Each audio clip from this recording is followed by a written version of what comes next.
Let me show you how to easily migrate your Windows and all of its data and application from one drive to another drive without losing your Windows license or any data. This process works whether you are moving from an SSD to a hard drive, or a hard drive to an SSD, or a hard drive to another hard drive, or an SSD to another SSD.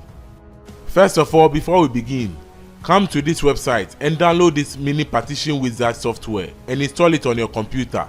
The link will be in the description below. In this tutorial, I'll be using this SATA converter to connect this SATA drive to my computer. You can also use an external drive enclosure and this will also work fine.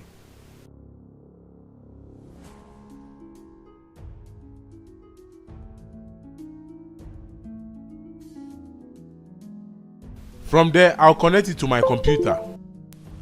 After, come to your drives. This C drive is your system drive that contains the Windows operating system. And the other drive in this case is the connected or targeted drive that we will migrate the operating system and its data onto. After, our next step is to start the migration process. So I'll run the mini partition wizard from the desktop. And click yes. Then choose Mini 2 Partition Wizard Free. Now you can see the two drives are present here, the disk 1 and disk 2. Now we are going to start the migration process. After, click on Migrate OS to SSD or hard drive. Now here there are two options. The first option will migrate your operating system as well as your drive partitions from your old drive to your new drive, whilst the second option will only migrate the partition with your operating system to your new drive. Please note that both option A and B will still keep the original information available on the system disk after migration is completed. This means that you can still access all your information from the old drive at any time you connect it to any computer. Now here, I will choose option A. So I will click next. Here we are migrating from disk 1 to disk 2, so I'll select disk 2 and click next. Now you'll be told all information on the new or connected drive will be destroyed. So if you have any data on the new drive, then copy your data first and come back and proceed. If not, then click yes. Now here there are two copy options. 1. Fit partition to an entire disk, and 2. Copy partition without resize. Here I will suggest you choose the first one and click next. Here also it says that to boot from the new disk, please configure computer BIOS settings. Make sure the new disk is configured as the default boot disk. This means that after the migration process is completed and you have applied all the changes and Windows is unable to boot from the new drive, then you need to go into your computer BIOS settings and set the new disk as the default boot disk. So for an example, from these BIOS settings, you can see that the hard disk or SSD is the second on the list after the USB.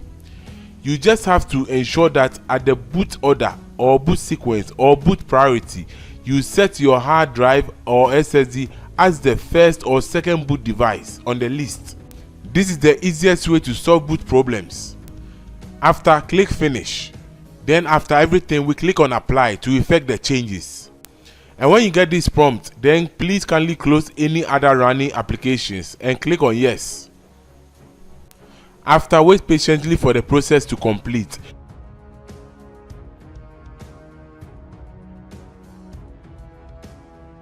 In case you get this message and it requires you to restart your PC, then click on restart. This will take some time depending on the size of your data and the speed of your PC. Also, if you have a USB 3.0 port, then I would suggest you use it. This will fasten the process compared to a USB 2.0.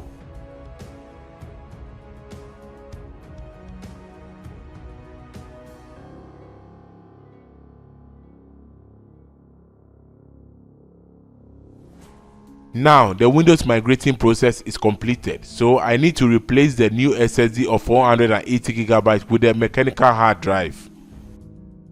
So here I open the hard drive compartment bay. This actually depends on your computer model.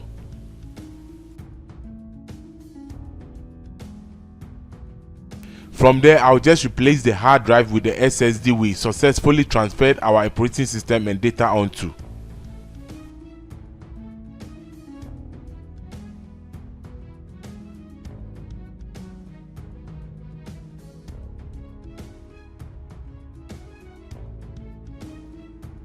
after I close the compartment bay and tighten all available screws. Now let me turn the laptop on and wait for it to get to Windows.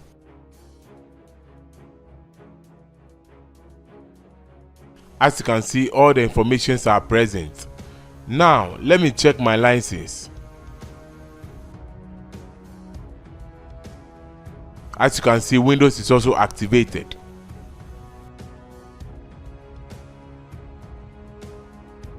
So that brings us to the end of today's tutorial. If you got some value from this, please give me a thumbs up and subscribe for more amazing tutorials. Thanks for watching, have a good night, and I'll see you in the next one.